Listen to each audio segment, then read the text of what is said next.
Lettre écrite en l'an 2070.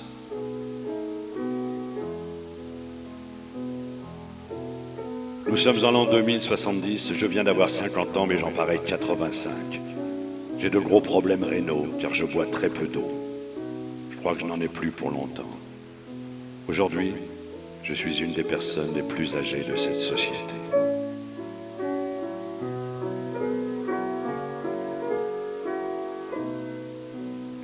Je me souviens, quand j'avais 5 ans, tout était très différent.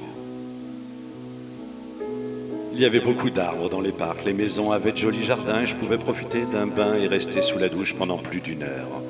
Maintenant, nous utilisons des serviettes humidifiées d'huile minérale pour nous laver.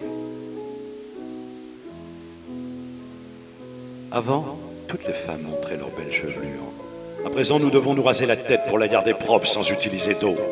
Avant, mon père lavait sa voiture avec de l'eau qui sortait du tuyau d'arrosage. Aujourd'hui, les enfants ont du mal à croire qu'on pouvait consommer de l'eau pour cet usage.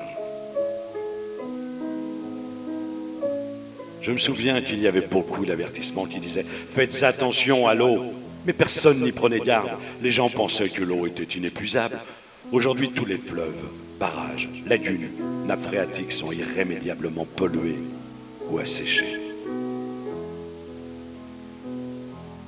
Le paysage alentour n'est plus qu'un immense désert.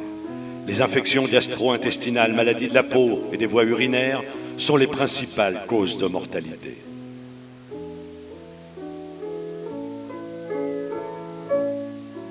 L'industrie est paralysée, le taux de chômage dramatique.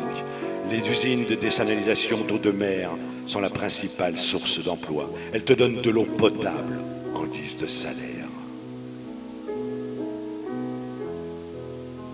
Les agressions pour un bidon d'eau sont monnaie courante dans les rues désertes. La nourriture est à 80% synthétique.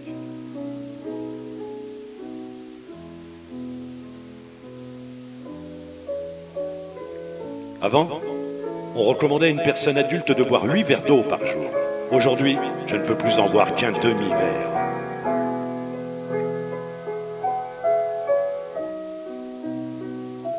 Faute de pouvoir laver nos vêtements, nous les jetons, ce qui augmente la quantité d'ordures.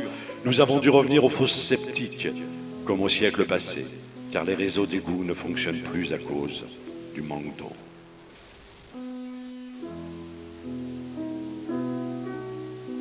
Les enfants, les gens font peur à voir. Leurs corps sont affaiblis, fripés, car déshydratés, couverts de plaies, à cause des rayons ultraviolets qui ne sont plus filtrés dans l'atmosphère, à cause du trou de la couche d'ozone. À cause de la sécheresse cutanée, une jeune femme de 20 ans en paraît 40. Les scientifiques font des recherches, mais il n'y a aucune solution envisageable. On ne peut pas fabriquer d'eau. L'oxygène aussi est dégradé à cause du manque d'arbres, ce qui diminue le quotient intellectuel des nouvelles générations. La morphologie des spermatozoïdes d'un grand nombre d'individus s'est modifiée, ce qui entraîne beaucoup de naissances d'enfants victimes d'insuffisance, de mutations et de malformations. Le gouvernement nous fait même payer une taxe sur l'air que nous respirons. 137 mètres cubes par adulte et par jour. Ceux qui ne peuvent pas payer sont chassés des zones ventilées, qui sont équipées de gigantesques poumons mécaniques fonctionnant grâce à l'énergie solaire. L'air n'y est pas de très bonne qualité, mais au moins on peut respirer. L'âge moyen est de 35 ans. Certains pays ont réussi à préserver des îlots de végétation avec leurs propres cours d'eau. Ces zones sont surveillées de très près par l'armée. L'eau est devenue une denrée rare, un trésor très convoité, bien plus encore que l'or ou les diamants. Ici, en revanche, il n'y a plus d'arbres, il ne pleut quasiment jamais.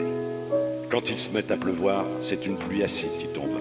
Il n'y a plus de saison à cause des changements climatiques, effets de serre et des activités polluantes du XXe siècle. On nous avait pourtant prévenu qu'il fallait prendre soin de notre environnement. Personne n'en faisait cas.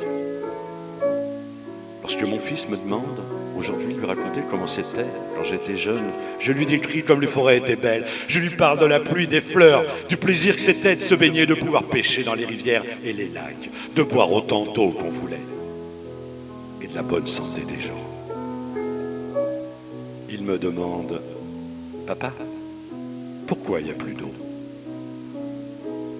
J'ai alors la gorge serrée. Je ne peux m'empêcher de me sentir coupable, parce que j'appartiens à la génération qui a achevé la destruction de notre environnement en ne prenant tout simplement pas au sérieux des avertissements pourtant si nombreux. J'appartiens à la dernière génération qui aurait pu changer le cours des choses, mais qui en a décidé autrement. Aujourd'hui, nos enfants payent le prix fort.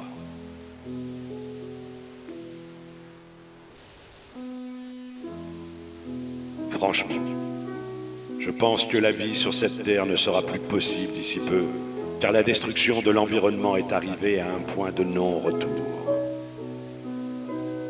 Comme j'aimerais revenir en arrière et faire en sorte que l'humanité tout entière ait compris cela, au moment où nous pouvions encore faire quelque chose pour sauver notre planète